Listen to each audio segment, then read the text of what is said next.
Hello everyone, it's Piyush here and इस session में हम देखेंगे कि सेल्स की एंट्री कैसे करते हैं। जब भी आपको कोई बिजनेस की सेल हो रही है तो उसको हम कैसे इसमें रिकॉर्ड किए हैं। तो लेफ्ट साइड में हमारा सबसे नीचे की तरफ एक सेल्स का ऑप्शन है जहाँ पे हमारी सारी सेल्स डिटेल होंगी, हमारी कौन कौन सी सेल्स हुई है, रिटर्न्स क्या है, कस्टमर इन्फॉर्मेशन वगैरह वगैरह। एंड ऊपर हमारे क्विक लिंक है जहाँ पे हम डायरेक्ट सेल की एंट्री कर सकते हैं या फिर यहाँ पे एक राइट साइड पे भी है जहाँ पे हम कर सकते हैं। सो ये क्विक लिंक हर जगह अवेलेबल होता है। सो मैं यहीं से एक सेल की एंट्री करता हूँ। सो सेल पे मैंने क्लिक किया, यहाँ पे बस ऑप्शन आया कि मैं आइटम को सेलेक्ट करूँ।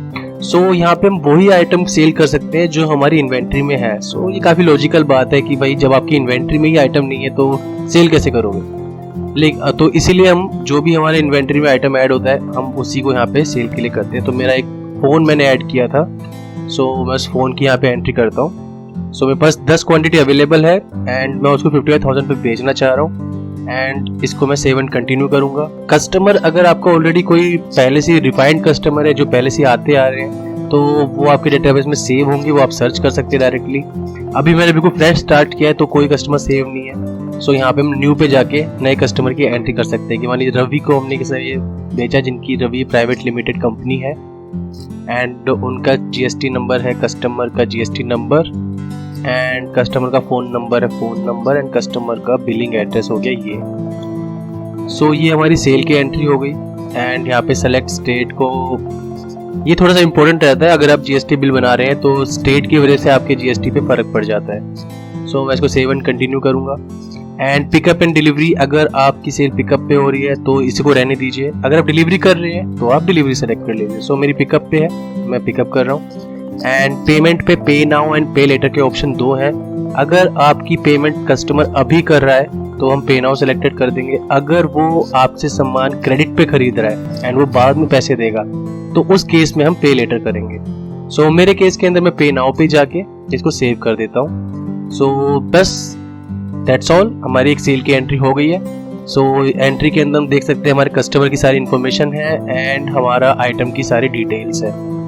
एंड इस टैब के ऊपर फिर अगर हमारी सारी सेल एंट्री सही है हम इसको अप्रूव कर सकते हैं। एंड एक इम्पोर्टेंट चीज है, अप्रूव करने से पहले हम इसको हटा सकते हैं कि मान ले आपसे कुछ गलत एंट्री हो गई है तो इस टैब पे हम इसे रिमूव कर सकते हैं। लेकिन अगर आपने इसको अप्रूव कर दिया तो अप्रूव के बाद में इसे डिलीट नहीं कर सकते, बट यस इसे हम कैंसिल कर सकते हैं। सो मेरी सेल्स रिकॉर्ड काफी सही हुई है, बिल्कुल जैसी मेरे को बनानी थी वैसी रिकॉर्डिंग हुई है। सो मैं इसको अप्रूव कर दूंगा। सो बस आपका खत्म हो गया। जैसे आपको कोई कस्टमर को इनवॉइस देनी हो तो इस एक क्लिक पे बटन के पे क्लिक कर दीजिए, आपकी इनवॉइस बन जाएगी। जैसे कि मेरी इनवॉइस भी बन गई है। इनवॉइस के अंदर सेम डिटेल से फिल हो गया है कस्टमर इन्फॉर्मेशन के साथ में। तो इस तरीके से मेरी एक बटन क्लिक से इनवॉइस बन गई। एंड एक और इम्पैक्ट जो पड़ता है सेल्स अप्रूव करते के साथ ही वो आपका अकाउंटिंग एंड इन्वेंट्री पे। तो देखिए हमने एक आईफोन बेचा है तो इस पे इन्वेंट्री पे फर्क पड़ना चाहिए।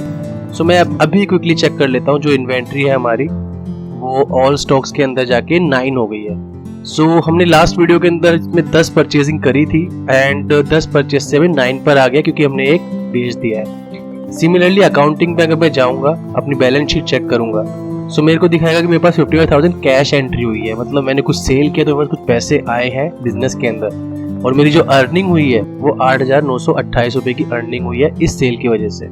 सो इस तरीके से मेरी बैलेंस शीट पे भी इफेक्ट हुआ, मेरी अकाउंटिंग अपडेट हुई एक सेल एंट्री से। सो कंक्लूजन ये है कि आपकी अकाउंटिंग एंड इन्वेंट्री दोनों होती रहेंगी सिर्फ 2 एंट्रीज की मदद से। पहली एक सेल्स की एंट्री, दूसरी एक परचेज की एंट्री।